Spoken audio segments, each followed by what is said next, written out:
नमस्ते डॉक्टर मिश्रा। आपका हमारे साथ समय देने के लिए एवं इस गंभीर विषय के ऊपर बातचीत करने के लिए बहुत धन्यवाद।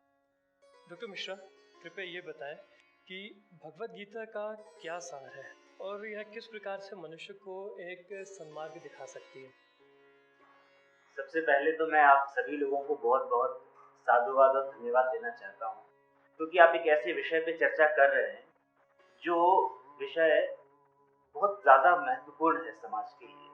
कहीं न कहीं आप भगवद गीता को एक धर्म ग्रंथ के रूप में लेते हैं और सभी लोगों की धारणा है कि वो श्रद्धा का ग्रंथ है, लेकिन वो श्रद्धा का ग्रंथ नहीं, उससे भी कहीं ज़्यादा ऊपर भगवद गीता के विषय में विचार करने की आवश्यकता है। भगवद गीता संपूर्ण मानवता के चिंतन का और मनोविज्ञान का ग्रंथ है। जब हम भगवद गीता के बारे में बात करते हैं तो भगवद गीता वस्तुतः मानवता का जो व्यक्तित्व है, मानवता का जो स्वभाव है, उसका ग्रंथ है। इसलिए मैं भगवद गीता को एक मनोवैज्ञानिक ग्रंथ कहता हूँ और इस आधार पर भगवान श्री कृष्ण विश्व के पहले मनोवैज्ञानिक सिद्ध हो जाते हैं। तो इस आधार पर पहले तो हमें भगवद गीता को समझने की आवश्यकता है कि आखिर है क्या ऐसा भगवद गीता में जो विश्व का हर एक देश उसका अनुवाद करके बैठा है। विश्व के जितने भी तथाकथित बुद्धिजीवी हैं वे सभी उसकी स्तुति करते हैं और जितना ऐश्वर्य भगवद गीता ने प्राप्त किया है उतना कोई अन्य ग्रंथ नहीं कर पाए। तो प्रश्न आपका जो है कि भगवद गीता का सार क्या है, तो उसके पहले थोड़ा सा हमें भगवद गीता का एक जो स्वरूप है, भगवद गीता का जो उद्देश्य है या भगवद गीता जिस आधार पर लिखी जा रही है उसको थोड़ा सा समझना पड़ेगा और इस हेतु से थोड़ा सा विस्तार भी मैं चाहूँगा, अगर आप चाहें तो। आपने एक बड़ा ही रुचिकर पॉइंट रखा है कि भगवद गीता एक मनोवैज्ञानिक ग्रंथ है। यदि आप इसके ऊपर थोड़ा और प्रकाश डाल सके कि देखने से तो समझ में आता है कि उसमें काफ़ी गहरी मनोवैज्ञानिक फिलॉसफी दर्शन के बारे में बातचीत किया गया है, परंतु आपके विचार से किस प्रकार से उसको अपन एक मनोवैज्ञानिक ग्रंथ के रूप में देख सकते हैं? तो किस प्रकार से भगवद गीता मनोवैज्ञानिक ग्रंथ है, इस संदर्भ में समझिए। 150 वर्ष पूर्व एक फिलॉसफी पैदा होती है जिसे आप कहते हैं मनोविश्लेषणवाद, जिसे पैदा करते हैं सिगमंड फ्राइड। और सिगमंड फ्राइड ने मनुष्य की चेतना को 3 स्तरों पर रखा है। एक है अचेतन, दूसरा अवचेतन और तीसरा चेतन, कॉन्शियस, सबकॉन्शियस और अनकॉन्शियस। वो जिस प्रकार से मनुष्य की चेतना को अभिव्यक्त करते हैं और जो लिबिडो जीवन का आधार बताते हैं सिगमंड फ्राइड, और वो इतना तीव्रता से मनुष्य की स्वभाव को बतलाता है कि लगभग इस समय विश्व के हर एक विश्वविद्यालय में मनोविश्लेषणवाद पढ़ाया जाने लगा है। लेकिन आपको जानकर के आश्चर्य होगा कि अगर असत्य अधूरा हो तो वो समाज के लिए घातक सिद्ध हो जाता है। वहां और ये एक आज बात निकल के सामने आ रही है कि लिबिडो को जीवन का आधार बताने वाले सिगमंड फ्राइड एक अधूरा सत्य लेकर के आए।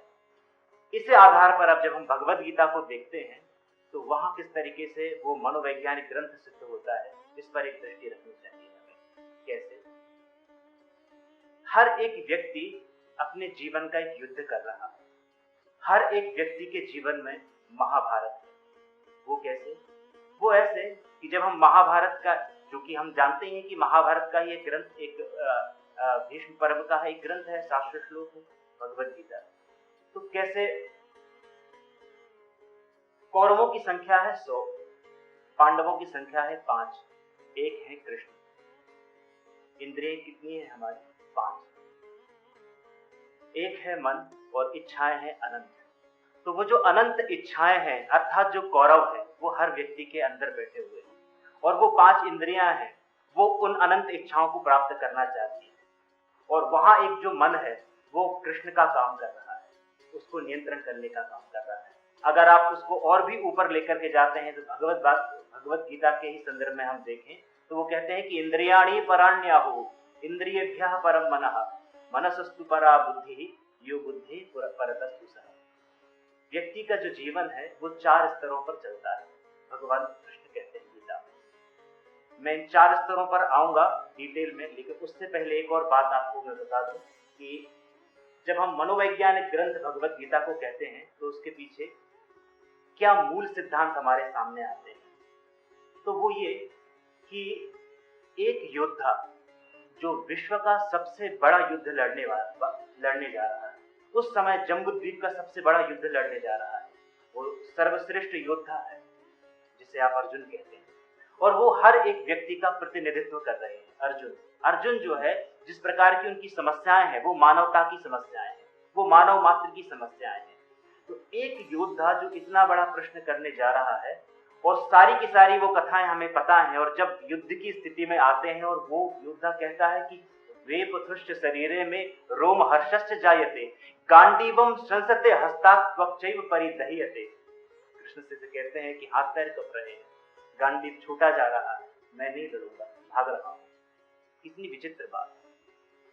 इतना बड़ा योद्धा जब परिस्थिति सामने आती है तो एक मनोरोगी के रूप में सामने आता है, और निश्चित रूप से हम सब जानते हैं कि मन के हारे हार है, मन के जीते जीत, ये हम लोग गुनगुनाते हैं। तो इतना मनोरोग से ग्रसित है, इतना दुर्बल है वो मन से, तब वहां पर एक मनोवैज्ञानिक खड़े होते हैं और वो उतने बड़े योद्धा को अपशब्द कहते हैं, जिसे आज के हम भाषा में कहें तो वो एक दूषित शब्दों से प्रयोग करते हैं, और उनसे कहते हैं अर्जुन से कि क्लैव्यम मास्मगम पार्थो, अर्जुन इस नपुंसकता को छोड़ो।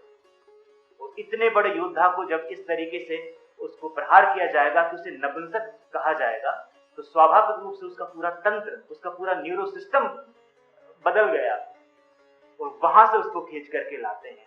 और वो जो पहला जो योग है वो विषाद का योग है, और अंतिम जो योग है वो मुक्ति का योग है। तो विषाद से मुक्ति की यात्रा फिर वहां से प्रारंभ होती है।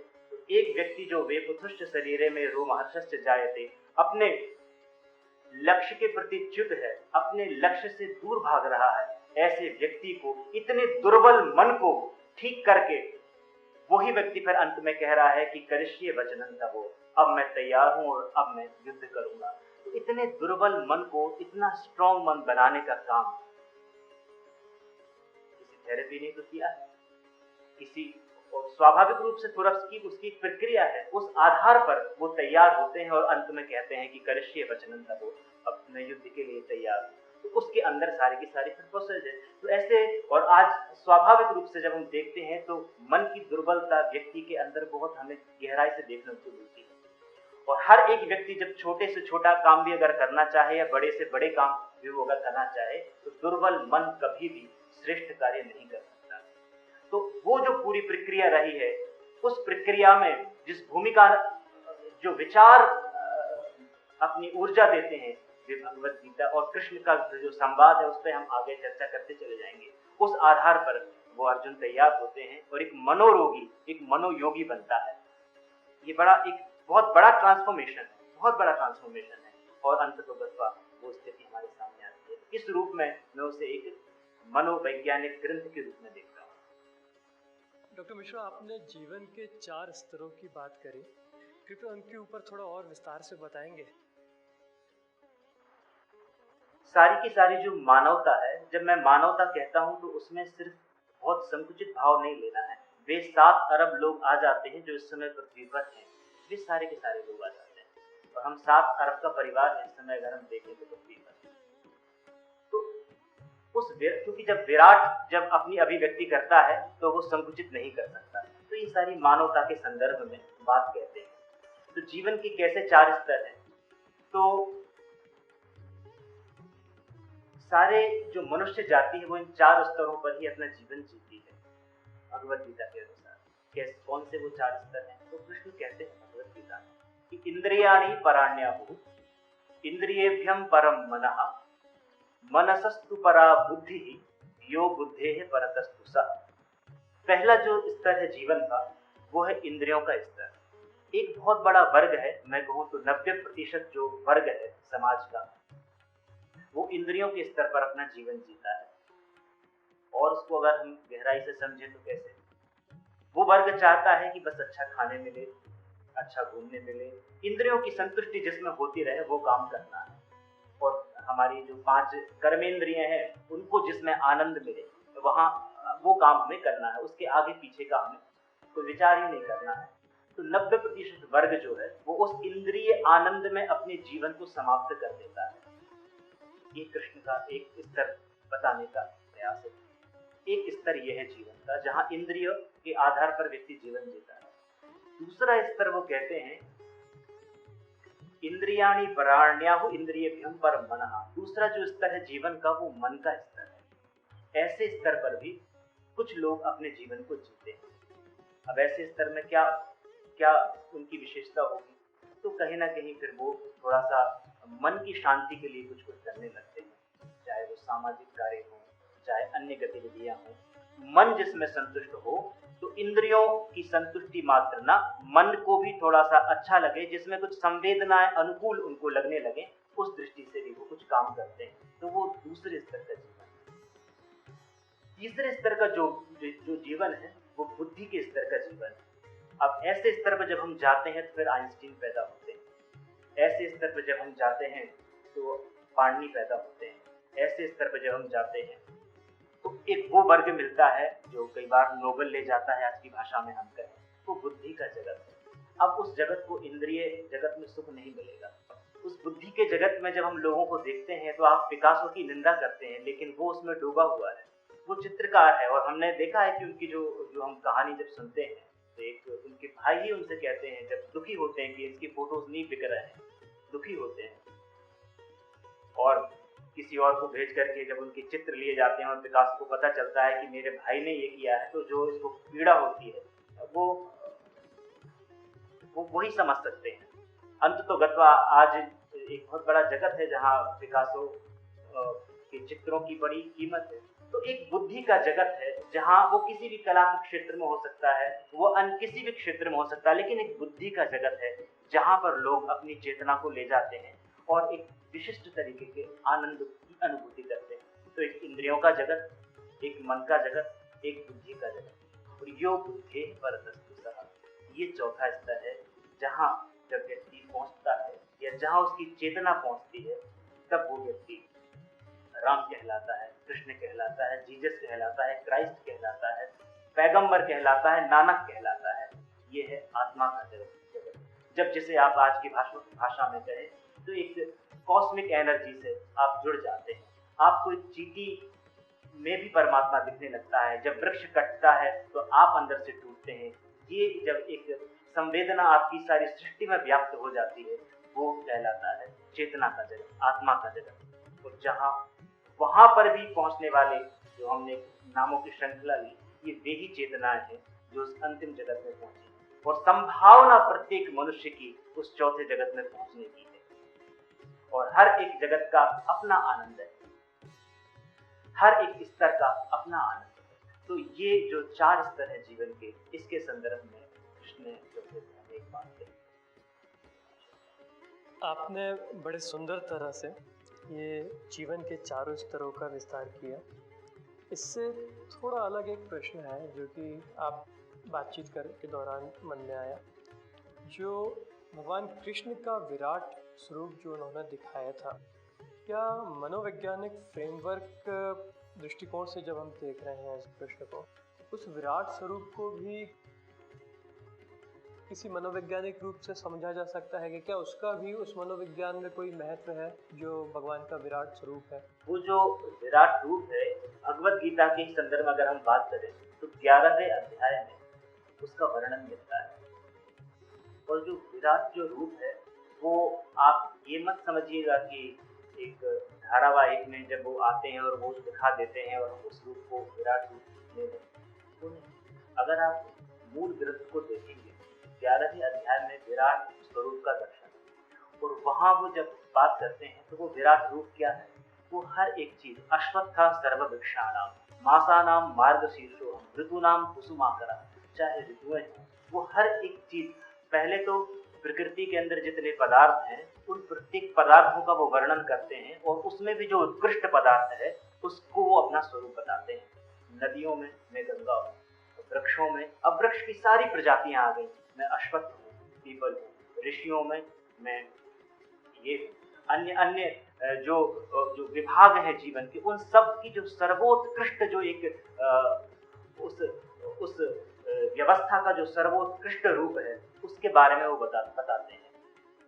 तो वो जो विराट एक जो रूप है, वो कृष्ण इस माध्यम से बताना चाहते हैं कि एक सामान्य रूप से व्यक्ति के अंदर ये ज्ञान विकसित हो, ये समझ विकसित हो कि जिस व्यवस्था में, जिस प्रकृति में वो रह रहा है, उसके प्रत्येक क्षेत्र में, उसके प्रत्येक पदार्थ में, उसकी छोटी से छोटी इकाई और बड़ी से बड़ी इकाई में मेरा ही प्रतिनिधित्व है।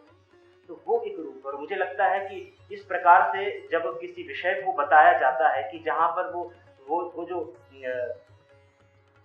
जीवन को प्रदान करने वाली जो शक्ति है, नाम में मैं बड़ा स्वाभाविक रूप से बात करता हूँ, जिसमें ना कोई हम उसे ईश्वर, भगवान, ये अन्य विषय हैं, इस रूप में हम उसकी संज्ञा तो एक देनी ही पड़ेगी। तो उस शक्ति की अभिव्यक्ति की बात वो कर रहे हैं कि मैं हर एक चीज में इस रूप में व्याप्त हूँ। तो ये, इसमें हम मनोवैज्ञानिक रूप देखें या हम ये देख सकते हैं कि कहीं ना कहीं वो परम शक्ति जो है, वो हमें किस तरीके से हर जगह अपना प्रतिनिधित्व दे रही है, हर जगह से कहीं ना कहीं वो हमारे साथ है। तो उस रूप में, उस विराट स्वरूप की वो बात करते हैं। जिस प्रकार से अभी हमने मनोवैज्ञानिक स्तर पे गीता के विषय में जाना, यदि उस मनोविज्ञान को मनुष्य के प्रारंभिक चरणों में लेके जाया जाए, जहाँ वो विद्यार्थी होता है, तो उसमें आपका क्या विचार है? क्या विद्यार्थी जीवन में गीता की शिक्षा के बारे में एक जनरल आपका क्या विचार है? और विद्यार्थियों को गीता का ज्ञान क्या उसी आयु से, छोटी आयु से देना चाहिए या अधिक आयु तक इंतजार करना चाहिए? बहुत ही ज्यादा आपने सुंदर प्रश्न किया है। आपने एक इतना अद्भुत प्रश्न किया है जिस कि मैं जितनी प्रशंसा करूं उतना कम। अंग्रेजी भाषा में एक उक्ति है, as you sow so you reap. आप जो बोते हैं वो काटते हैं या वो पाते हैं। मस्तिष्क जो है वो एक भूमि के समान है और विचार जो है वो एक बीज के समान है। तो मस्तिष्क रूपी भूमि पर विचार रूपी बीज जब आप डालेंगे तो वही विचार आपके व्यक्तित्व रूपी वृक्ष में परिवर्तित होगा, जो उस विचार का उद्देश्य है। अर्थात उस विचार से आप विवेकानंदी बन सकते हैं और आप बिन लादेन भी बन सकते हैं।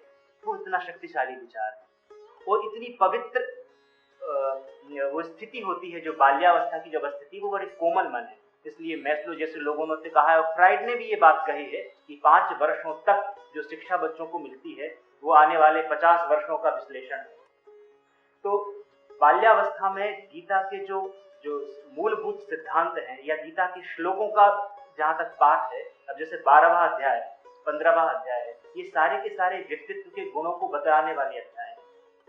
इसमें मानवता के जो विराट से विराट गुण विकसित हो सकते हैं उसके संदर्भ में बात है। तो इतने व्यापक विचार जब एक मस्तिष्क में जाएंगे तो वो व्यक्तित्व में, उसमें से गुरुत्वाकर्षण पैदा होगा, उसमें से ग्रेविटी आएगी। वो किसी भी क्षेत्र में क्यों ना जाए, उसमें एक आध्यात्मिकता, स्पिरिचुअलिटी उसके अंदर होगी। और आध्यात्मिकता की जब हम बात करते हैं तो ये एक बहुत विराट विचार है। आध्यात्मिकता जो है वो वस्तुतः ये हर एक चीज को अपने में समेटने का काम करता है। ये विध्वंसक नहीं है, ये सृजनात्मक शक्ति है। तो इस रूप में जब मैं कहूँ तो भगवत गीता बाल्यकाल से ही अनिवार्य रूप से बच्चों को दी जानी चाहिए, भगवत गीता की शिक्षा, क्योंकि उसके अंदर जो विचार हैं वहां बात करा रहे हैं कि अपने जीवन के संघर्षों के लिए तैयार करने की शिक्षा है। उसमें आप कभी भी किसी समस्या को देख करके विचलित ना हो, ये वहां शिक्षा है। वहां तक तो ये बात कही है कि प्रलये ना व्यथन्ति च, एक ऐसे मन को बनाने की बात है जो प्रलय को देखकर भी विचलित नहीं होता। और अभी तो हम इसमें विचलित हो जाते हैं कि जब हम एटीएम जाते हैं और देखते हैं कि 4 लोग खड़े हैं, उसमें ही हम अपने पूरा का पूरा तंत्र हमारा डगमगा जाता है। जब बाइक चलाते हैं, थोड़ा सा धक्का मार के कोई चला जाता है तो ऐसा लगता है कि वर्ल्ड वॉर 3 हमसे ही शुरू होने वाला है। ये हमारे मन की स्थिति है। इतना दुर्बल मन का व्यक्ति किस तरीके से समाज में अपना योगदान देगा। इसलिए अनिवार्य रूप से भगवत गीता की जो शिक्षा है, जो वहाँ की जो विचार परंपरा है, वो तो बाल्यकाल से ही बच्चों में आनी चाहिए। अनिवार्य रूप से उनको उस रूप में शिक्षित करना चाहिए। आपके विचार में जो बाल्यकाल में गीता भगवद गीता की शिक्षा है, वह संस्कृत के श्लोकों का जो याद करना एक प्रक्रिया है जहाँ पे श्लोकों को कई बार रिपीट किया जाता है, उनका याद किया जाता है, क्या उससे मस्तिष्क में मनोविज्ञान पे कोई प्रभाव पड़ता है, या फिर हम केवल बात कर रहे हैं कि जो दर्शन है भगवद गीता का केवल उससे ही पड़ता है? इन दोनों में यदि थोड़ा एक अंतर कर सकें और दोनों से क्या फायदा या नुकसान है, इसके ऊपर यदि प्रकाश डाल सके तो। बहुत सारी बातें इसमें हैं। संस्कृत का जो फोनोटिक्स है, जो उसके उच्चारण की सारी जो विधि है, वो अपने आप में बड़ी अद्भुत है। संस्कृत में 63 वर्ड्स हैं, इतना विश्व की किसी भाषा में नहीं है। अगर हम मंडारिन के सिंबॉलिक चिन्हों को छोड़ दें तो इतने स्वर किसी भाषा में नहीं है। ये बहुत अलग तरीके के शब्दों को सृजित करती है, अलग तरीके की स्वर का विज्ञान है।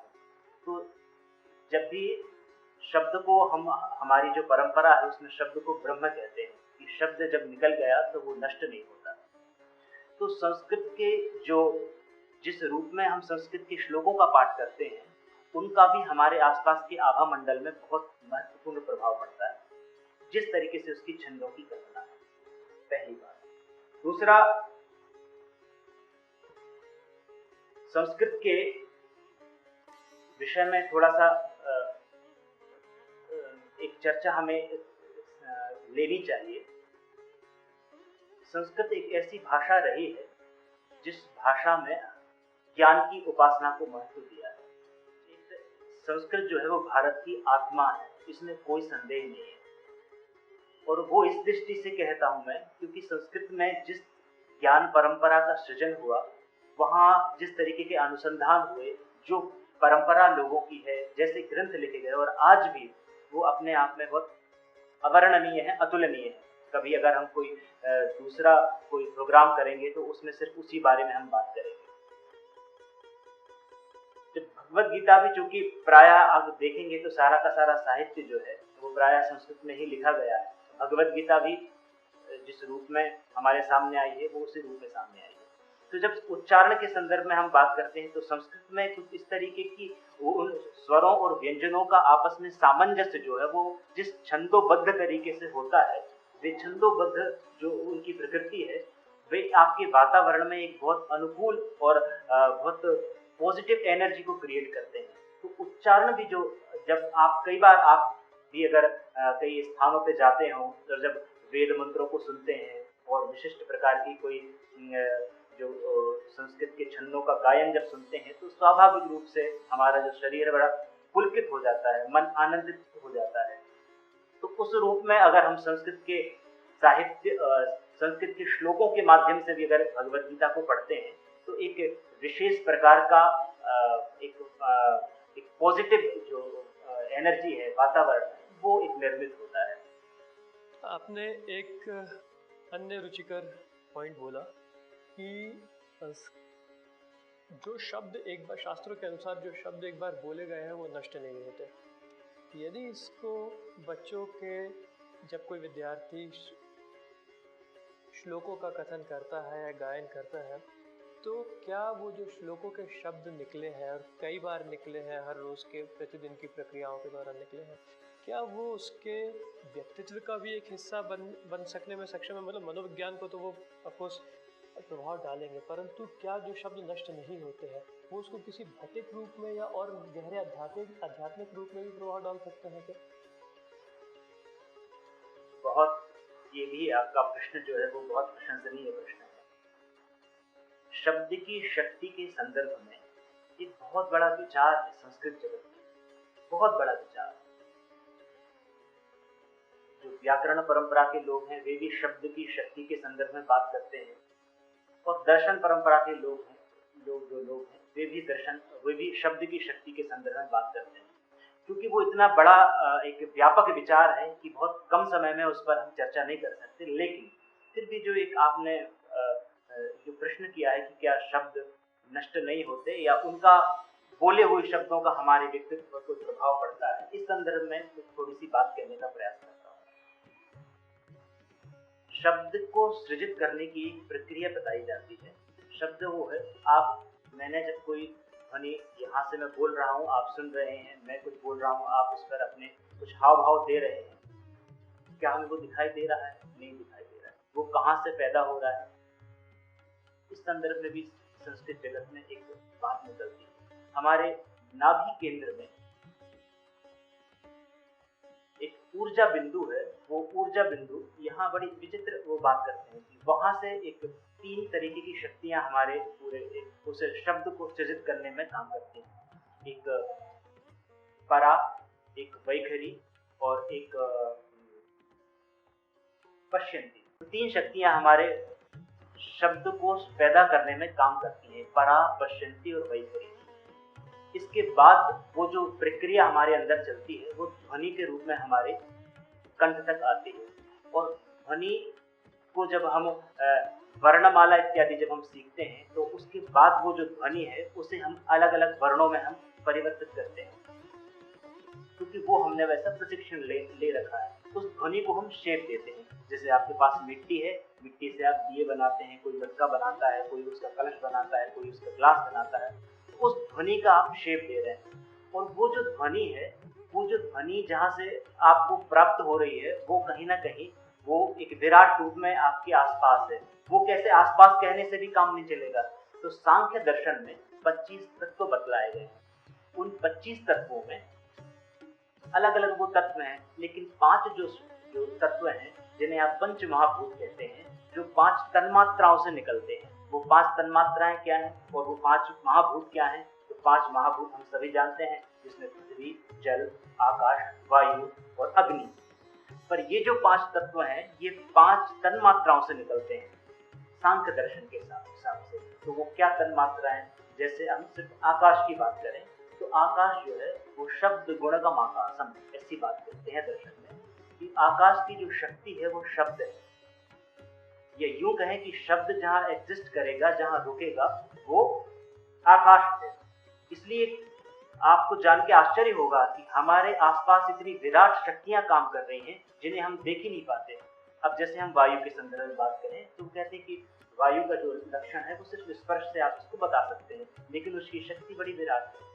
इसी तरीके से जो शब्द हैं वे शब्द निरंतर वो एक बार जब उस, चूंकि आपने उनको वो आए हैं, जो आपका स्पेस है, सांख्य दर्शन ने कहा कि जो शब्द है वो आकाश में रहेगा। और आकाश का मतलब मेरे और आपके बीच में भी बहुत आकाश है। जो स्पेस है, जो स्थान है, वो उनके ठहरने का स्थान है। और वो आए हैं आपके अंदर उसी ऊर्जा के साथ, आपके अंदर वो क्रिएट हो रहे हैं। और जब वो बाहर निकल रहे हैं तो आपने उसको एक शेप दिया। अब वो फिर यहाँ पर पूरे के पूरे आकाश मंडल में वो आपके बिखरते रहेंगे।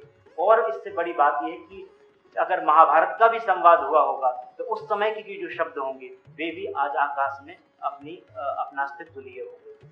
और इसलिए शब्द को ब्रह्म का रूप दिया, क्योंकि शब्द जो है वो नष्ट नहीं होता, वो ब्रह्म के अनुसार है और वो अपने कर्ता को भी पकड़ता है। इसलिए हमने कहा कि वाक सिद्धि, एक हमने सिद्धि मानी कि आपकी वाणी की सिद्धि हो गई। उन्होंने जो कहा वो हो गया। वो इसका क्या मतलब है? तो उन्होंने ये है कि बाहर की जो शब्द नामक शक्ति है, उस शक्ति को उन्होंने वो तीव्रता से सिद्ध किया है। अब वो जो बोलते हैं वही करते हैं, वही सोचते हैं। इस प्रक्रिया में जब व्यक्ति का व्यक्तित्व आता है तो शब्द शक्ति उसको सिद्ध होते हैं। आप बोलते कुछ हैं, करते कुछ हैं, जाते कुछ हैं, सोचते कुछ हैं, तो आपको काहे की शब्द शक्ति?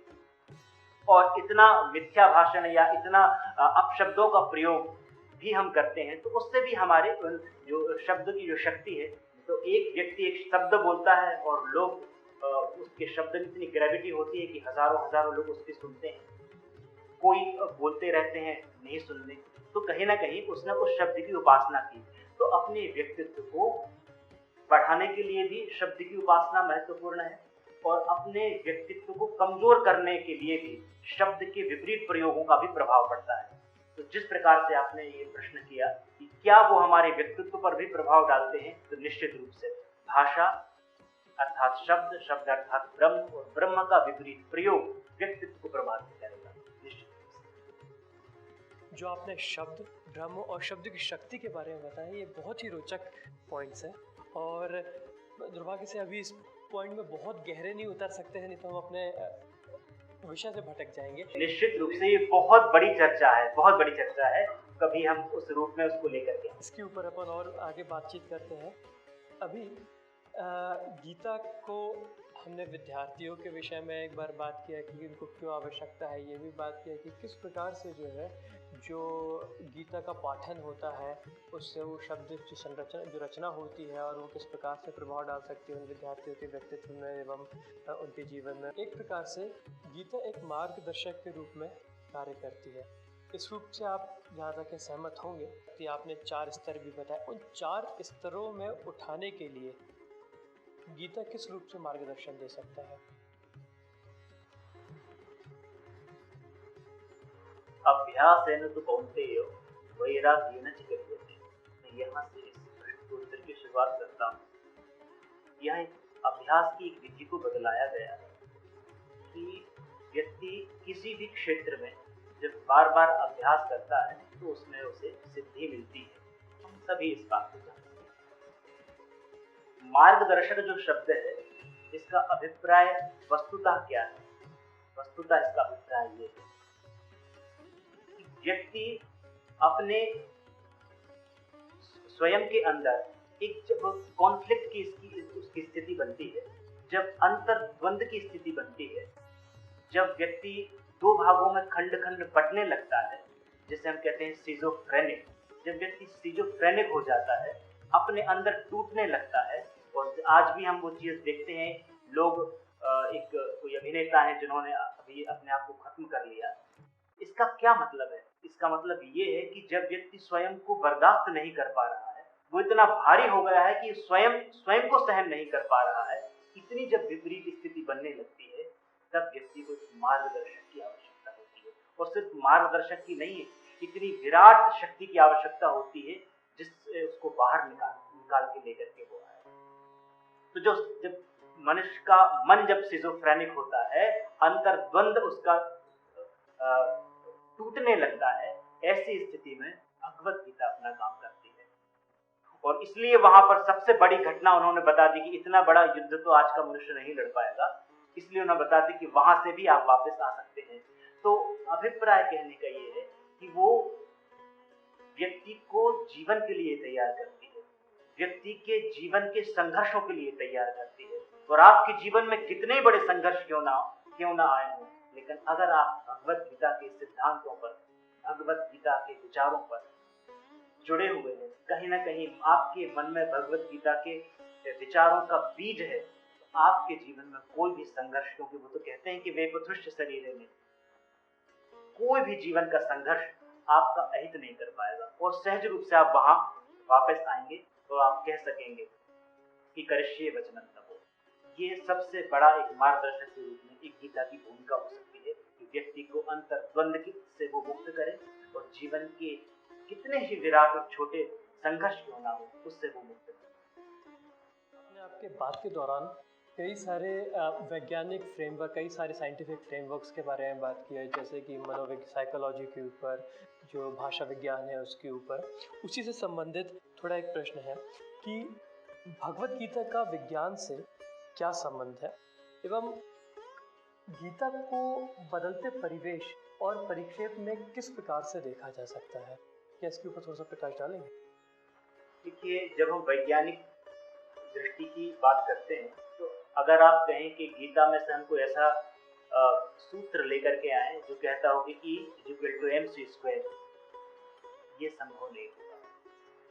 कारण कि विज्ञान की अपनी एक प्रकृति है और अध्यात्म की अपनी एक प्रकृति है। वो भी एक बहुत बड़े विचार का प्रश्न हो जाएगा कि हम किस रूप में उसको ग्रहण करें। लेकिन जब हम ये देखते हैं कि न जायते ह्रियते वा कदाचिन नायं भूत्वा भविता वा न भूयः अजो नित्यः शाश्वतः अयं पुराणे न हन्यते हन्यमाने शरीरे। जब वो ये कहते हैं कि एक ऐसा तत्व तुम्हारे अंदर है, उसे काट दो, उसे जला दो, उसे पानी में डुबा दो, वो खत्म नहीं होता। तो वहाँ आप आइंस्टीन के पास तुरंत पहुंच जाते हैं कि एनर्जी कैन, ना तो वो डिस्ट्रॉय होगी ना वो समाप्त होगी। उन दोनों चीजों, अब यहाँ बात एक संपूर्ण चेतना जो बात कर रही है, और जब आपके विज्ञान के संदर्भ में भी हम कुछ तथ्यों को देखते हैं तो वो उससे हमें मिलती हुई दिखलाई देते हैं। और आवश्यक ये भी नहीं है कि आप कहीं ना कहीं हर एक रूप को किसी उस रूप में ही आप परिवर्तित करें जहां पर कि कोई आप लैब ला करके आप, क्योंकि अगर आप देखेंगे कभी भी किसी भी आप लैब में जाइए और किसी डॉक्टर से पूछिए, पूरा आप अपना टेस्ट करा लीजिए और कहिए कि भाई बताइए हमारे बॉडी की किस पार्ट को धर्म की जरूरत है, तो किसी भी पार्ट को धर्म की जरूरत नहीं है स्वाभाविक रूप से। लेकिन वही मैंने कहा कि इस संसार की जो महत्वपूर्ण शक्तियां हैं वे सारी अदृश्य हैं। ये बहुत बड़ा, क्योंकि हम बहुत उस रूप में रहते हैं, हमारी बहुत निर्धारित सीमा है। आपकी हमारी सिर्फ इतनी सीमा है कि हम 2 किलोमीटर देख सकते हैं, ज्यादा से ज्यादा 50 किलो वजन उठा सकते हैं, 10-20 बार थोड़ा सा दौड़ लेंगे तो उसमें ही परेशान हो जाएंगे। हम बहुत सीमित हैं। मनुष्य एक विचित्र स्थिति है, और ये विचित्र स्थिति ऐसी है कि वो जहां पर है, जाना तो है से बुद्धों के जगत में, लेकिन आया है वो पशुता के जगत से। तो एक ऐसी स्थिति में फंसा हुआ है जहां पर वो होना तो चाहता है परम चेतना का अंग, लेकिन कहीं ना कहीं उसके संस्कार जो हैं वो भी उसे खींचते हैं, और वो उसके बीच में एक द्वंद्वात्मक स्थिति में फंसी हुई एक चेतना है। तो ये तो एक अध्यात्म की भाषा में बात है। तो इस रूप में जब आप देखते हैं तो कोई भी आपके शरीर में देख करके नहीं कह पाएगा कि आपके लीवर में जो धर्म है उसको दिक्कत है, आपकी किडनी में धर्म की जो नस है उसको दिक्कत है। आपके शरीर में धर्म की कोई आवश्यकता नहीं है। लेकिन सबसे ज्यादा अगर चमक, सबसे ज्यादा ग्रेविटी अगर पर्सनैलिटी में कोई लेकर के आता है तो धर्म। अब आप धर्म को ये मत कहना चाहिए कि हम जल चढ़ा रहे हैं, थोड़ा सा रंग बिरंगे कपड़े, वो 200-250 ग्राम हम चंदन लगा रहे हैं, या बहुत सारी, मैं तो कहता हूँ अगर आज कृष्ण होते तो शायद वो भी ब्लेजर पहनते। तो वो धर्म का कपड़ों से और मालाओं से और रंग बिरंगे उन चीजों से कोई मतलब नहीं है। धर्म का जो गहरे से गहरा मतलब है वो चेतना की उत्कृष्टता से, वो धर्म का मतलब है। तो इस रूप में जब हम देखते हैं तो जो कि आपका प्रश्न था, तो विज्ञान के अपने कार्य हैं और भगवत गीता के अपने कार्य हैं। तो इस रूप में उसे विज्ञान और भगवत गीता को जोड़ा जा सकता है। ये एक मेरा इसमें अभिप्राय है। आपका ये बहुत ही सुंदर एक्सप्लेनेशन रहा कि विज्ञान का फ्रेमवर्क और भगवत गीता का फ्रेमवर्क अलग अलग है। अन्यथा कई स्थानों पे जहाँ पे इन दोनों फ्रेमवर्क्स को एक करने का प्रयास किया जाता है वहाँ हमारी ही विफलता होती है। जहाँ पर एक समय ईथर को जो है आकाश के तुल्य बता दिया गया, फिर विज्ञान में ईथर को रिजेक्ट कर दिया कि ईथर एग्जिस्ट ही नहीं करता है। तो अब ऐसी स्थिति में अब आपके आकाश का क्या हुआ? तो ये बहुत ही उचित और बहुत ही सुंदर बात है कि विज्ञान का फ्रेमवर्क अलग है और भगवत गीता का फ्रेमवर्क अलग है, और हमें भगवत गीता के फ्रेमवर्क को विज्ञान के फ्रेमवर्क में डाइजेस्ट करने की आवश्यकता है ही नहीं। क्या एक सारांश रूप में आप यह बता सकते हैं कि भगवत गीता का फ्रेमवर्क क्या है? क्योंकि विज्ञान तो भगवत गीता का हिस्सा है, विज्ञान कोई अंग्रेजी शब्द तो है नहीं, वो हमारे शास्त्रों का हिस्सा है। भगवत गीता में जो विज्ञान है वो किस रूप में है, यदि उसका एक सारांश दे पाए तो? अगर भगवत गीता को हम विज्ञान के ही संदर्भ में देखना चाहते हैं, यथैधांसी समिद्धोग्र भस्मसात् कुरुतेर्जुनो ज्ञानाग्निः सर्वकर्माणि भस्मसात् कुरुते तथा। जब आप विज्ञान कहते हैं तो वहां संस्कृत का एक उपसर्ग है वी, जो कि ज्ञान शब्द में लगा है। वी जब उपसर्ग लगता है तो शिष्ट विशिष्ट बन जाता है, ज्ञान विज्ञान बन जाता है। वी उपसर्ग का मतलब होता है और थोड़ा सा अच्छे तरीके से और थोड़ा खास तरीके से, ये उसका मतलब होता है। तो ज्ञान में ही वी उपसर्ग लगा है। भगवत गीता में जिस विज्ञान को हम तलाशने की कोशिश करते हैं वो मानव चेतना को विराट बनाने का विज्ञान है। और जैसा कि मैंने कहा कि बहुत सारी चीजें हैं जो एग्जिस्ट तो हैं, जिनकी जिनकी शक्तियां काम कर रही है लेकिन हमें दिखाई नहीं देती, इस रूप में हम भगवत गीता को, क्योंकि वो जब भगवत गीता जिस विराट स्वरूप से आ रही है, कहीं ना कहीं एक मनुष्य का जो है वही विज्ञान को सृजित कर रही है, तो उस शक्ति को डिकोड कर पाना अपने आप में एक कम बुद्धि वाले व्यक्ति से अगर आप कहें कि बहुत बड़े जो विषय है उनका वो सॉल्यूशन कर दें, या मैं यूं कहूं कि एक छोटे से ग्लास में आप एक गुंड पानी भर डालें, तो स्वाभाविक रूप से क्या होगा ये कि उस ग्लास में जो है वो पूरा पानी जितना उसकी क्षमता होगी उतना ही आ पाएगा। तो एक विराट चेतना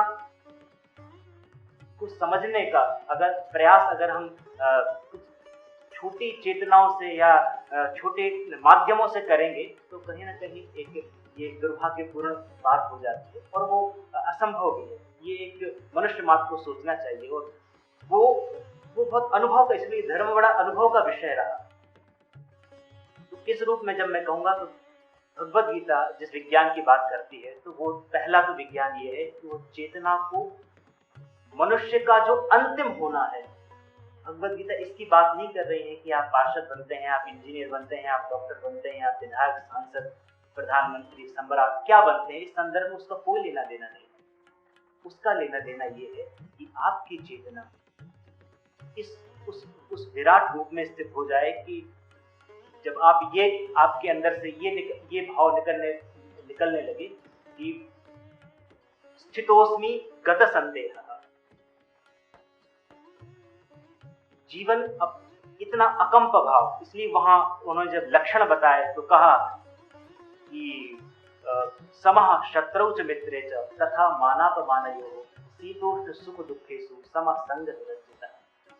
इस स्थिति में आपकी चेतना अगर पहुंचती है, वो भगवत गीता का विज्ञान है कि वो अपने एक व्यक्ति को, उसकी चेतना को, उसके व्यक्तित्व को इस स्थिति में लेकर के जाए जहां वो करता तो है। अब वहां भगवत गीता की सबसे बड़ी विशेषता यही है, जो अन्य धार्मिक ग्रंथों की विशेषता नहीं है, कि इन्होंने कर्म के संबंध में तो अद्भुत उपदेश किया है, उसकी शायद हम आगे बात भी करेंगे। ये कराना चाहते हैं युद्ध और कहते हैं बनो योगी। ये एक बड़ी विचित्र, एक योगी से युद्ध कराने की जो प्रवृत्ति है वो कहीं और नहीं मिलेगी। ये अद्भुत बात है। इसलिए करना तो आपको जीवन का युद्ध है, लेकिन उसमें साक्षी भाव, अकंप भाव से। आपको पता है कि आप 70 साल के मेहमान हैं, इसके अतिरिक्त कुछ नहीं। तो जब आपकी चेतना थोड़ा सा ऊपर के स्तर पर जाती है, तो सिर्फ यही है कि व्यक्ति क्यों आखिर इंद्रियों के जगत में क्यों जाना चाहता है। वो सिर्फ इसलिए जाना चाहता है क्योंकि उससे ऊपर का आनंद उसने नहीं लिया। जब उससे ऊपर का आनंद व्यक्ति को मिलता है, तो स्वाभाविक रूप से वो तुच्छ चीजों में अपने जीवन को नहीं खत्म करना चाहेगा। वो जो ऊपर का आनंद है, वहां पे भी आनंद है, ऐसा नहीं है कि वहां आनंद नहीं, वहां पे भी आनंद है। तो वो चेतना को ऊपर उठाने का काम करती है। तब आप अकंप भाव से, तब आपको चीजें दुखी नहीं करेगा, तब आप दूसरों के हाथों में अपनी स्विच नहीं देंगे। कोई व्यक्ति ऐसा नहीं है जो चाहे कि आपको दुखी कर दे, और कोई व्यक्ति ऐसा नहीं है जो आपको सुखी कर दे। अब आपके पास नियंत्रण है। आप चाहेंगे तो सुखी होंगे, आप चाहेंगे तो दुखी होंगे। ये बहुत बड़ी बात है। नहीं तो अभी एक कोई आप मुझे गाली दे और मैं रहूंगा ही नहीं, मैं क्या हो जाऊंगा आपको पता नहीं चलेगा, किस रूप में परिवर्तित हो जाऊंगा। आप मुझे एक माला पहनाइए, मैं क्या हो जाऊंगा मुझे पता नहीं। कि स्वाभाविक रूप से चेतना का स्तर हो क्या गया। एक माला ने आपको हवा में फ्लाई करा दिया, या दो अपशब्दों ने आपको इतना दैत्य बना दिया। ये जो चेतना का जो स्तर है, इसमें काम करती है भगवत गीता। और वो कैसे होगा, तो उन्होंने कहा कि यथैधांसी समिद्धोपदेश, जैसे आग सभी कुछ ध्वस्त कर देती है, आग सभी कुछ जला देती है, वैसे ही ज्ञान सब कुछ ध्वस्त कर देता है। इसलिए ज्ञान, समझ, चेतना की अवेयरनेस जब ये व्यक्ति में होती है, तो उसके जीवन में एक समता और एक विशिष्टता आ जाती है। तो ये है भगवद गीता का विज्ञान। इसी से संबंधित गीता में जो ज्ञान योग है, उससे क्या तात्पर्य, यदि आप उसको भी एक संक्षेप में बता सके तो। बिल्कुल, देखिए तीन योगों की हम प्रायः बात करते हैं। एक ज्ञान योग है, एक कर्म योग है, एक भक्ति योग है। योग का मतलब होता है, संस्कृत में एक धातु है जिसे हम रूट कहते हैं, हर एक शब्द उससे मिलकर के बनता है रूट। तो धातु जो है वो शब्द के गुणधर्म को बताती है, ये बड़ी विशिष्ट व्यवस्था है। तो योग जो शब्द है वो युज धातु से बना है। युज का मतलब होता है जोड़ना। तो अब जोड़ना अर्थात योग का मतलब हुआ जोड़ना। तो क्या भक्ति के द्वारा जोड़ना, ज्ञान के द्वारा जोड़ना और कर्म के द्वारा जोड़ना। किससे जोड़ना? तो वही चेतना उस विराट रूप में अपने आप को जोड़े, पहली बात। तो ज्ञान योग, भक्ति योग और कर्म योग, ये तीनों के तीनों जो योग हैं ये भगवत गीता के अभिन्न अंग हैं। अब यहाँ ये सिर्फ ज्ञान योग से जो अभिप्राय है वो बड़ा अद्भुत अभिप्राय है। जैसे कि अभी पहले मैंने श्लोक भी बताया था जिसमें कहा कि यथै धांसी समृद्धों, ज्ञानवान जो व्यक्ति होता है उसके संदर्भ में तो यहाँ तक बात कही जाती है कि कर्मण्य कर्म यः पश्येत् अकर्मणि च कर्म यः स बुद्धिमान मनुष्येषु सयुक्तः स सुखी नरः। ऐसा एक उसके संग बात है ना वो कुछ गलत उसके जीवन को प्रभावित कर सकता है, ना कोई अच्छा उससे प्रभावित कर सकता है। ज्ञान की वस्तुतः जो स्थिति है वो बड़ी अद्भुत स्थिति है। एक सामान्य रूप से एक व्यक्ति जब एक किसी ज्ञानी व्यक्ति को देखेगा तो वही स्थिति है, शरीर का स्वरूप वही है, चेष्टाएं वही है, लेकिन वो जो सेट ऑफ माइंड उसका जो है वो अलग तरीके से काम करता है। तो ज्ञान के संदर्भ में कुछ चर्चा उसमें और भी आती है, वो हम थोड़ा सा दूसरे विषय में चले जाएंगे, लेकिन फिर भी मैं सिर्फ इतना ही कहूँगा कि ज्ञान की जो साधना है और ज्ञान वस्तुतः ज्ञान भी क्या है, किस ज्ञान को आप ज्ञान कहेंगे, उसके बारे में बात कही है। लेकिन मूल रूप से जो बात उसमें ये है कि ज्ञान की एक जो स्थिति है वो एक गहरी समझ आपके अंदर विकसित हो। किस चीज की समझ? उसमें सारे प्रकृति पदार्थों के संदर्भ में बात कही है, उस चीज की समझ। और कर्म योग के संदर्भ में भी थोड़ी सी आगे मैं आपसे चर्चा करूंगा। तो ज्ञान के संदर्भ में बात सिर्फ इतनी है कि व्यक्ति जब सारी प्रक्रियाओं से चल करके एक ज्ञान के विजडम ऑफ लव जिसे आप पश्चिम में कहा है, उस जगत में जब प्रवेश करते हैं तो सारी तरफ एक हरियाली, एक तरंगे घूमती हैं, आप आह्लादित होते हैं। ऐसे अनुभव कभी नहीं आते हैं। वो उसका वर्णन भी है वहां। ऐसा लगता है जैसे कि जो कहा भी है वहां की, आप एक सूर्य को प्रकाश देखते हैं, एक ज्ञानवान की व्यक्ति के जीवन में ऐसा लगता है जैसे 1000 सूर्य एक साथ प्रकाशित हो गए हों। तो कल्पना नहीं करेंगे उस स्थिति की। तो उस तरीके की वो एक पूरी प्रक्रिया उसमें कही ज्ञान की। हमने जो है ज्ञान योग के बारे में जो अभी तक बात किया, उसके बाद में जो कर्मण्यवाधिका रस्ते मा फलेषु कदाचन में कर्मयोग का सिद्धांत क्या है गीता में? कर्मण्येवाधिकारस्ते मा फलेषु कदाचन। जब इस श्लोक को हम बोलते हैं, पढ़ते हैं, तो भारत का नहीं बल्कि विश्व का बहुत बड़ा वर्ग इस श्लोक को समझता है। कारण उसके बहुत सारे रहे। एक जो बहुत प्रख्यात एक धारावाहिक था उसका भी आरंभ इससे होता है। इस रूप में ये काफी लोगों से जुड़ा हुआ इस श्लोक है और इसके कुछ जो गूढ़ार्थ हैं उस पर थोड़ा विचार करना चाहिए। उसके बाद हम थोड़ी कर्म योग के बारे में बात करें। इस श्लोक का पंक्तिशः थोड़ा सा अर्थ देखें। ये कहता है कि जब हम इसका थोड़ा सा संधि विच्छेद कर देते हैं, कर्मणि एव अधिकारः ते मा फलेषु कदाचन। कर्मण्येवाधिकारस्ते मा फलेषु कदाचन। जो भाव निकल के आता है कि कर्मणि एव ते अधिकारः, बहुत अद्भुत, बहुत सूक्ष्म दृष्टि यहाँ दी गई, बहुत विराट विचार यहाँ दिया गया है।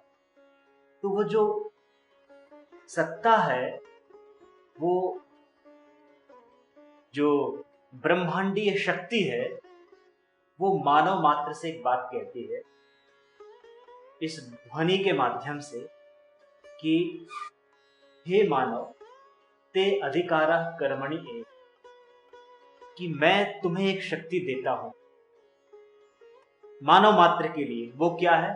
तो कर्म करने में तुम्हारा अधिकार है। कर्म करने में तुम्हारी स्वतंत्रता है। तुम जैसा करना चाहो, जो करना चाहो, जितना करना चाहो, ये शक्ति और ये अधिकार तुम्हें मैं देता हूं। लेकिन मां फलेषु कदाचन, पर उस कर्म को करने के बाद उसका जो आउटपुट आएगा वो तुम्हारे अधिकार में मैं नहीं देता। तुम कितना ही कुछ कर लो, लेकिन अगर तुम चाहो कि उसका परिणाम ऐसा आए तो वो नहीं आएगा। तो मां फलेषु, तुम्हारा फल में कभी अधिकार नहीं है। अधिकार का मतलब तुम्हें जो स्वतंत्रता मिली है वो करने की स्वतंत्रता मिली है। उसके बाद फिर वो जो कॉस्मिक एनर्जी है, जो परमात्मा है, वो निर्णय करेगा कि इस कर्म का फल क्या मिलना है। तो मां फलेषु, फल में तुम्हारा अधिकार नहीं है। ये बहुत बड़ा विचार है, बहुत बड़ा विचार है मेरी दृष्टि से, कि मनुष्य की जो शक्ति है वो कर्म तक सीमित है। इसलिए इसे इस रूप में देखा जाता है कि जो तुम करना चाहते हो वो करो, इसलिए वो शक्ति नहीं रोकती। तुम्हें वर्ल्ड ट्रेड सेंटर गिराना है, गिराओ, मैं उसमें भी सहायक हूं। तुम्हें बहुत सारे विद्यालय खड़े करने हैं, मैं उसमें भी सहायक हूं। वो शक्ति सहायक नहीं करती। वो तो ये यथामाम प्रपद्यन्ते तांस तथैव भजाम्यहम्, जो मुझे जिस रूप से चाहता है मैं उस रूप में सहायक होता हूं। इसलिए जो कर्म का जो सिद्धांत यहाँ निकल के आता है कि आप जो करना चाहते हैं वो कर सकते हैं और उदारता पूर्वक करिए, लेकिन जो फल जो है वो प्रकृति डिसाइड करेगी। फल क्या मिलना है उसका, अब आप बिल्कुल वर्ल्ड ट्रेड सेंटर गिराइए, लेकिन एप्टावाद में अंत फिर वो प्रकृति निर्धारित करेगी। अभिप्राय कहने का ये है कि शिकागो में एक सन्यासी अपने विचार देते हैं, और जब उनके अंदर से निकलता है कि मेरे प्रिय भाइयों और बहनों, कई मिनटों तक उसका करतल ध्वनि से स्वागत होता है। ऐसी जो चेतनाएं हैं, ये इतना गहरा प्रभाव 1800 शताब्दी में भी अपना छोड़ती हैं। स्वाभाविक रूप से वो निरंतर वो शक्ति काम करती है। इसलिए गीता का सिद्धांत जो है वो बड़ा विश्व मान्य हुआ, बहुत विश्व में इसने अपनी प्रसिद्धि प्राप्त की, क्योंकि वो अनुभूत सिद्धांत है। कितना ही आप प्रयास कर लीजिए, कई बार ये तो मेरा चौथा अटेम्प्ट है, 5वां अटेम्प्ट है, 6वां अटेम्प्ट है, क्या करूं, आप निर्धारित नहीं कर सकते। मैं कई परीक्षाओं के संदर्भ में बात कर रहा हूँ, नहीं निकल रहा है, मैं तो इतना पुरुषार्थ कर रहा हूँ, इतना कर रहा हूँ। वही आपके पास है, वो शक्ति मूल्यांकन करेगी कि आपके पुरुषार्थ में कितना बल है। वो शक्ति निर्धारण करेगी कि आपका जो पुरुषार्थ है उसको कितना यश देना है, उसको कितनी सफलता देनी है। वो सारा का सारा जो ले रखा है, फल की जो ऊर्जा ले रखी है वो उसने ले रखी है। तो इसलिए ये जो श्लोक है इसका यही भाव निकल के आता है कि कर्म में अधिकार मनुष्य जाति का है, और उसका जो फल है वो जो पराशक्ति है, वो जो एक ब्रह्मांडीय शक्ति है, वो निर्धारित करेगी कि उसको कैसा फल देना है। पहला तो श्लोक का। दूसरा जो है कि वो कर्म का सिद्धांत क्या है। तो स्वाभाविक रूप से कर्म का सिद्धांत जो वो है, यहाँ गीता जो है वो सक्रियता पर व्यक्ति के बहुत महत्व देती है।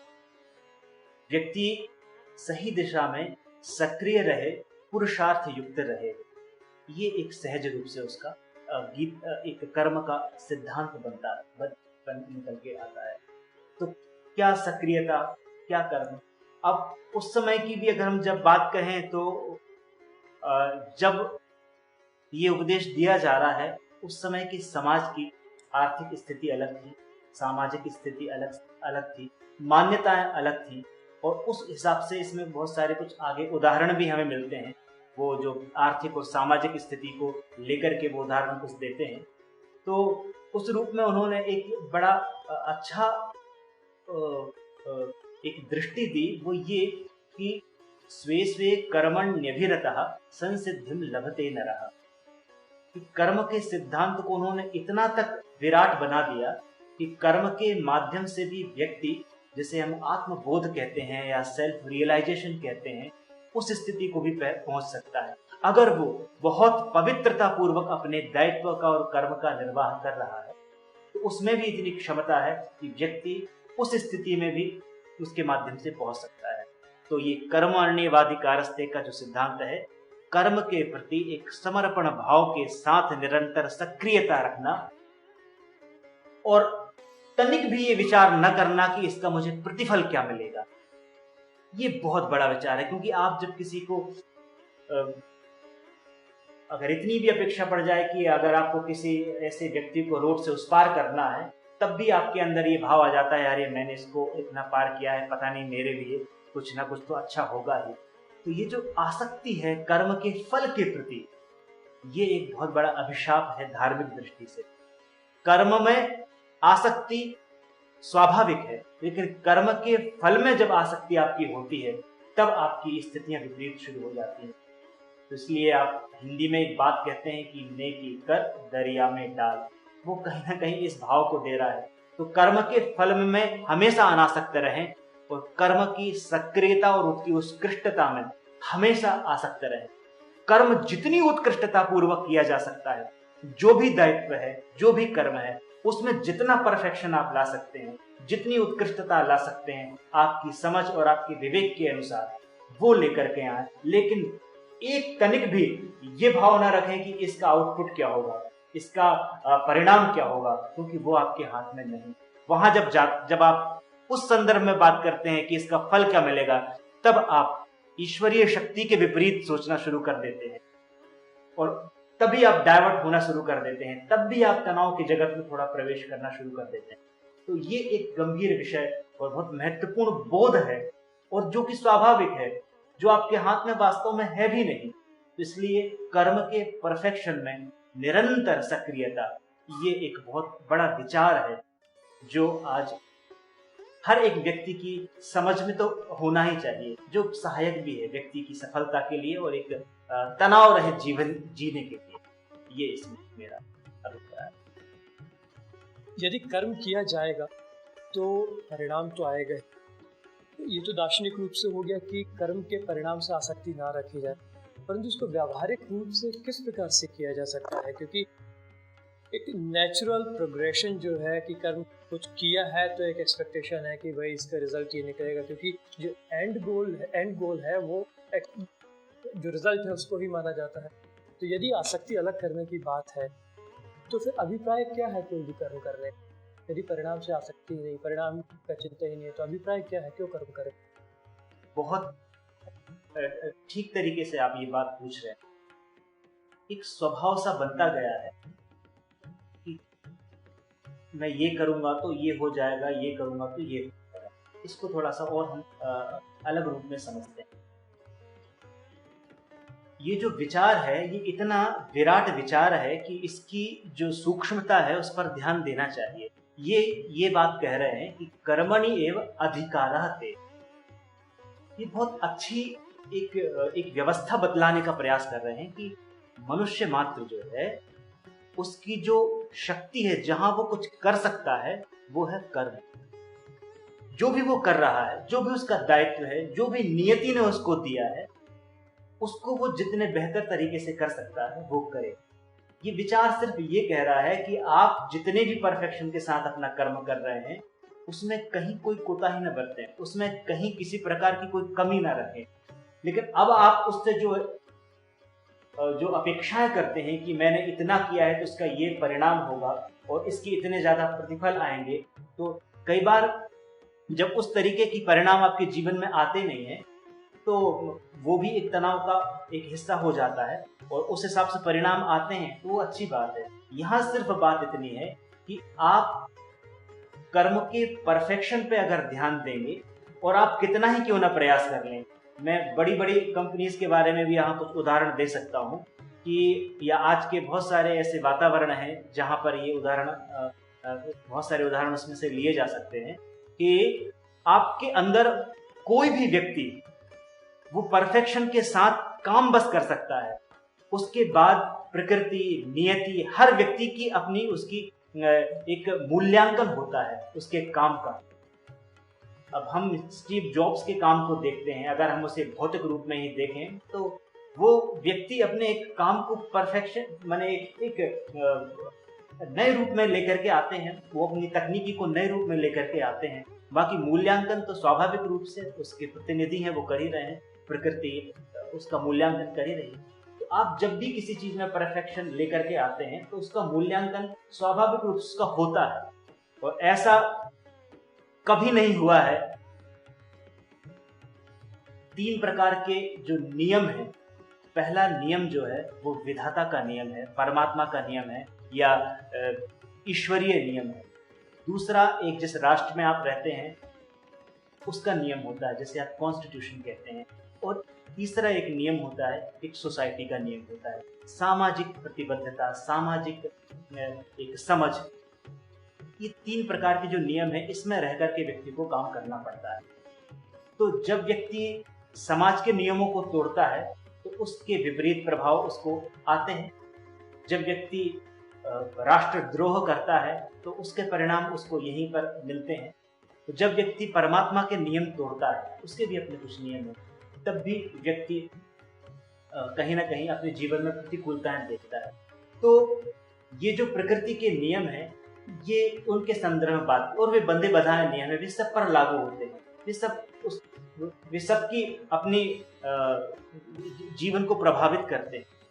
तो ये जो प्रकृति का नियम है, वो ये नियम होता है कि आप जब अपना कोई भी कर्म करते हैं, उस कर्म में पूर्ण तरीके से आप जितनी भी आपके अंदर क्षमता है उसके आधार पर आप करिए। उसके बाद उसका मूल्यांकन स्वाभाविक रूप से होगा, उसका आउटकम आएगा। और कई बार व्यक्ति उससे जुड़ जाता है तो नहीं भी आता है तो उसमें दुखी होता है, लेकिन वो सिर्फ इसलिए है क्योंकि उसके परिणाम में उसका कोई हस्तक्षेप नहीं है, वो वहाँ कोई परिवर्तन नहीं कर सकता है।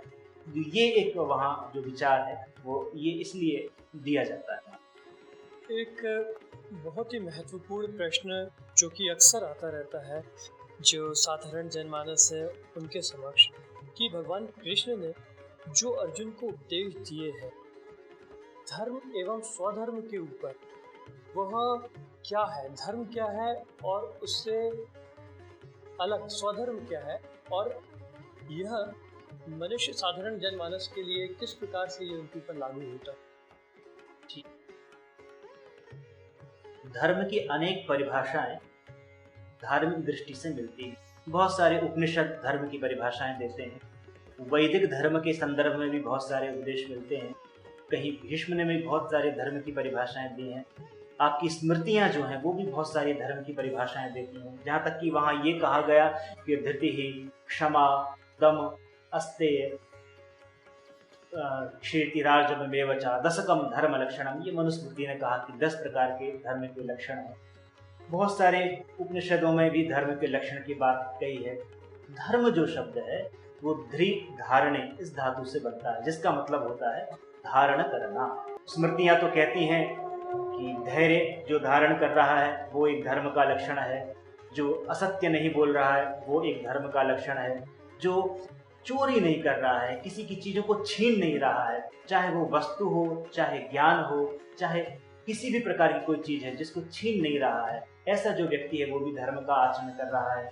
जो ज्ञान और स्वाध्याय में लगा है वो धर्म का आचरण कर रहा है, ये स्मृतियां कहती हैं। तो इसलिए धर्म की बहुत विराट चर्चा है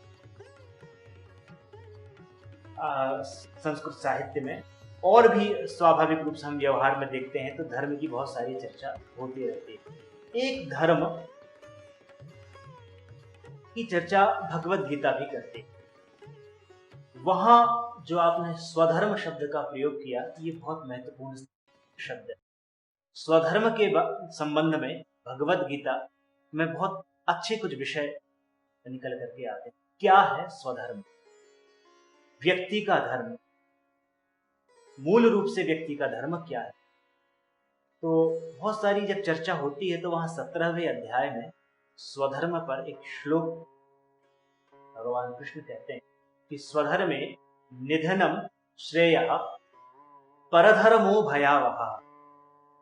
व्यक्ति अपने धर्म में संघर्ष करते हुए अगर मृत्यु को भी प्राप्त हो जाता है तो वो श्रेष्ठ है, लेकिन दूसरे के धर्म का आचरण न करे।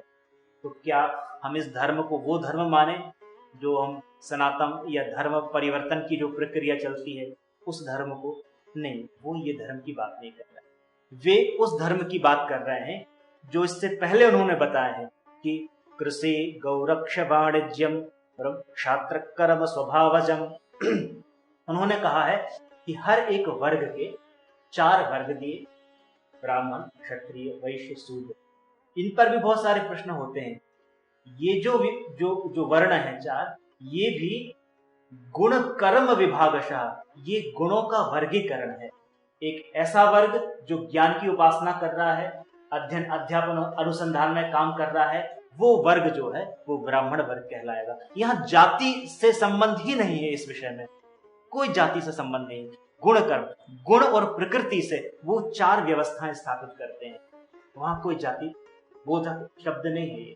तो एक ऐसा वर्ग जो ज्ञान की उपासना कर रहा है वो ब्राह्मण है, जो समाज में रक्षा कर रहा है, समाज के हर वर्ग की जो रक्षा कर रहा है, वैसा एक जो वर्ग है उसे क्षात्र धर्म कहा। इसी तरीके से एक वैश्य धर्म है, एक शूद्र धर्म, परिचर्यात्मकम धर्म शूद्र स्वापि स्वभावजन, जो इतने लोग काम कर रहे हैं, उन लोगों में सहयोग कर रहा है, उन लोगों की मदद कर रहा है, उनका सहायक है, वो जो है वो अंतिम एक वर्ग है, वो वर्ग है। तो इस तरीके से उन्होंने अलग अलग वर्गों को बांटा। तो अलग अलग वर्गों के उन्होंने धर्म बतलाए, अर्थात अलग अलग जो जिस क्षेत्र में काम कर रहा है उसका उन्होंने बहुत व्यापक विश्लेषण किया। इस तरीके से जो एक वैश्य वर्ग है उसके बारे में वो कहते हैं कि कृषि गौरक्ष वाणिज्यम ब्रह्म कर्म स्वभावजम। एक किसान का काम अगर खेती करना है, फसल उगाना है, गौओं की सेवा करना है, क्योंकि सामाजिक वातावरण उस समय जो रहा वैसे ही उन्होंने उदाहरण लिए। आज का अगर कोई वातावरण अलग होता तो फिर यहाँ पर थोड़ा टेक्नोलॉजी की बात भी होती, तो वो उस समय के सामाजिक जो कार्य थे उनके हिसाब से वहाँ उदाहरण भी लिए हैं कि कृषि करना, गौ सेवा करना, गौ रक्षा करना, वाणिज्य व्यापार करना, तो वहाँ चाहे वो सूत का व्यापार हो, चाहे मिट्टी का व्यापार हो, चाहे उस समय के जो व्यापार हैं, उन सब व्यापारों से जुड़े हुए जो लोग हैं वो सारे करना। तो यहाँ महत्वपूर्ण जो बात निकल के आती है वो ये आती है कि कृष्ण भगवद गीता में ये बताते हैं कि स्वे स्वे कर्मण्यभिरता, नियति और प्रकृति कई बार व्यक्ति को दायित्व देती है। ये कई बार हम सोचते हैं कि हम यहाँ हैं तो यहाँ क्यों हैं, तो ये बड़ी विचित्र स्थिति हो कि हम सोचते कुछ हैं, होता कुछ है, बनते कुछ है। बहुत सारे लोगों के जीवन में ये चीजें आती हैं। तो कहीं ना कहीं नियति का भी एक आयोजन होता है, आपके अपने पुरुषार्थ भी होते हैं कि आपके जीवन में करने के लिए कुछ आता है। तो व्यक्ति का जो कर्म है, जो प्रकृति नियति और उसके पुरुषार्थ से उसे प्राप्त हुआ है, उस कर्म को निरंतर करते रहना, उत्कृष्टता पूर्वक करते रहना, उस कर्म में ही एक ये भाव देखना कि इसके माध्यम से मैं मानवता की सेवा कर रहा हूं, यही प्रकृति प्रदत्त जो कर्म है, इसको मैं जितने शुचिता पूर्वक कर सकूं, ये स्वधर्म है। प्रकृति और नियति के द्वारा प्रदत्त आपको जो कर्म है, उस कर्म को जितनी शुद्धता से, जितनी निष्ठा से, जितनी पवित्रता के साथ आप कर सकते हैं, उस धर्म का पालन ही स्वधर्म है। और ऐसा जो स्वधर्म है, उस स्वधर्म के प्रति समर्पण भाव आपके अंदर एक विराट आध्यात्मिकता को पैदा करता है। और स्वधर्मे निधनम श्रेया, और ऐसे पवित्रता पूर्वक काम करते करते व्यक्ति अगर मृत्यु को भी प्राप्त होता है, तब भी वो श्रेया शब्द कहा, श्रेष्ठतम मृत्यु वो कहलाए। परधर्मो भयावह, अब इसमें ही आपकी कुछ मान्यताएं आ जाती हैं। तो इस तरीके से कर्तव्य कर्म के प्रति समर्पण भाव स्वधर्म है, और उस स्वधर्म का पालन व्यक्ति निष्ठा पूर्वक करे। ये एक गीता के परिप्रेक्ष्य में एक दृष्टि। आज का एक आखिरी प्रश्न है कि समाज को सभ्य एवं सुदृढ़ बनाने में गीता किस प्रकार से सहायता कर सकती है, जिसके कारण इसको जो है हम अडॉप्ट करें। गीता सनातन परंपरा का सर्वोत्कृष्ट ग्रंथ है, और इसकी सर्वोत्कृष्टता अभी एक जो मेन एक मान्यता है, वो कहते हैं कि 5000 साल से 5000 वर्षों से ये निरंतर अस्तित्व में आया ये ग्रंथ, ये विचार। तो 5000 वर्ष का जब इतिहास है इस दिव्य ग्रंथ का, तो स्वाभाविक है कि 5 वर्षों के इतिहास में कितनी सारी सभ्यताएं, कितनी सारी जातियां, कितने सारे मनुष्य, कितने सारे बुद्धिजीवी, कितने सारे स्वाध्याय से जुड़े हुए लोग, कितने सारे अध्यात्म से जुड़े हुए लोग, बहुत बड़ा वर्ग इस कालखंड में निकल गया। और तब से निरंतर ये भगवद गीता के जो विचार हैं ये सतत एक हस्तांतरित होते रहे हैं। वर्तमान जो परिप्रेक्ष्य है, इस संदर्भ में भी अगर हम गीता और समाज के सुदृढ़ीकरण पर अगर हम एक विषय या चर्चा करें तो गीता के जो सिद्धांत हैं, गीता के जो नियम हैं, ये प्रकृति के बंधे बंधाए नियम हैं। ये इतने अनंत काल से चले आ रहे हैं और इतने अनंत काल तक चले आएंगे। हम एक समाज का, एक पीढ़ी का तो लगभग 100 वर्षों का एक काल होता है, उसमें ही वो अपने जीवन को निकालते हैं। लेकिन ये बहुत लंबे काल से चला आ रहा है और चलता भी आएगा, क्योंकि ये उन नियमों की बात करती हैं जो नियम मानवता के अस्तित्व को बचाने का काम करता है।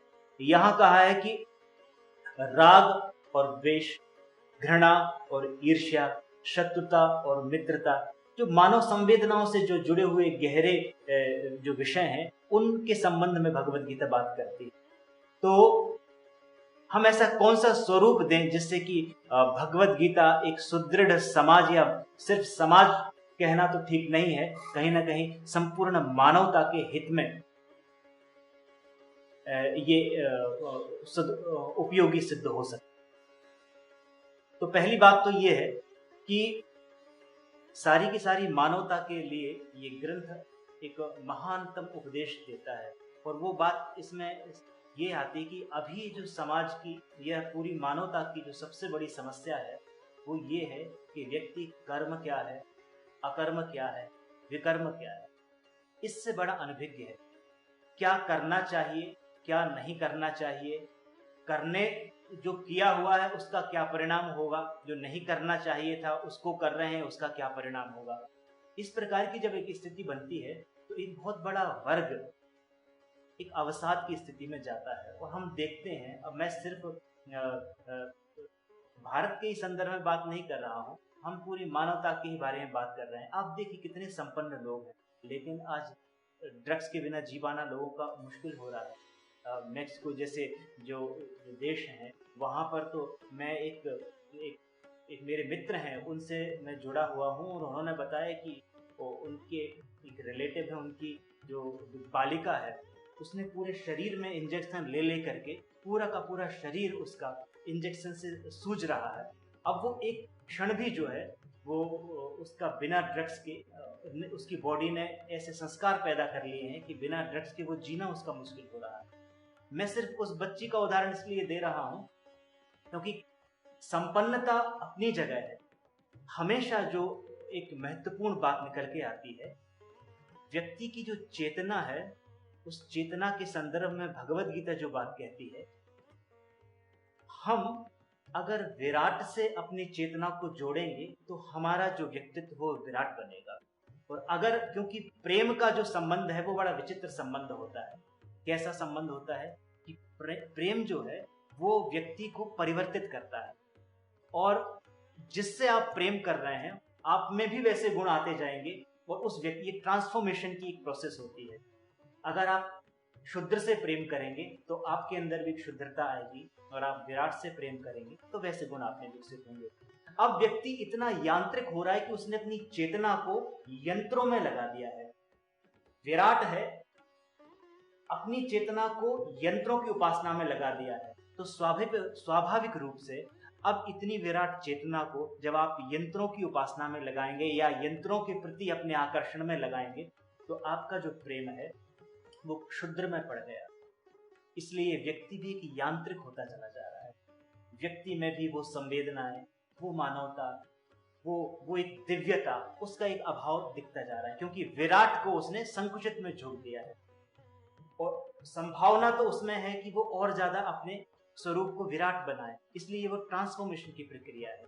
तो भगवद गीता के संदर्भ में जब हम ये बात देखते हैं तो इस रूप में ये सारी मानवता को शुद्धता से हटा करके उत्कृष्टता की ओर ले जाने की बात करती है। जीवन के संघर्षों में अपनी आत्म तत्व को व्यक्ति नष्ट न कर ले उसकी बात करती है। स्वधर्म के पालन में व्यक्ति अपने आत्म को समाप्त न कर ले उसकी बात करती है। अंततोगत्वा भगवत गीता एक ऐसा ग्रंथ है जो सारी की सारी मानवता को ये बताती है कि वो किस तरीके से अपने परिवार का धर्म निभाते हुए, समाज का धर्म निभाते हुए, राष्ट्र और विश्व का धर्म निभाते हुए आत्मबोध को बना करके रखे।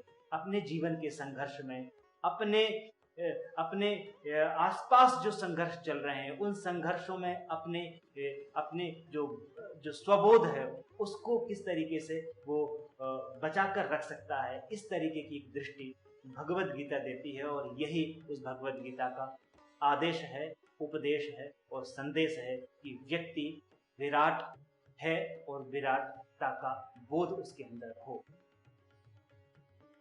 डॉक्टर मिश्रा, आपका ये सुंदर व्याख्यान के लिए सबसे पहले बहुत धन्यवाद। और जो महत्वपूर्ण विषय आपने भगवत गीता को बताते हुए उठाए हैं, हम आशा करते हैं उन विषयों के ऊपर आपसे और डिटेल में भविष्य में बात करेंगे। अभी फिर से आपके समय के लिए, ज्ञान के लिए बहुत धन्यवाद। नमस्कार। निश्चित रूप से आगे हम इस पे और डिटेल में बात करेंगे। आपको भी बहुत बहुत धन्यवाद जो इतने सुंदर विषय पे आपने चर्चा। बहुत बहुत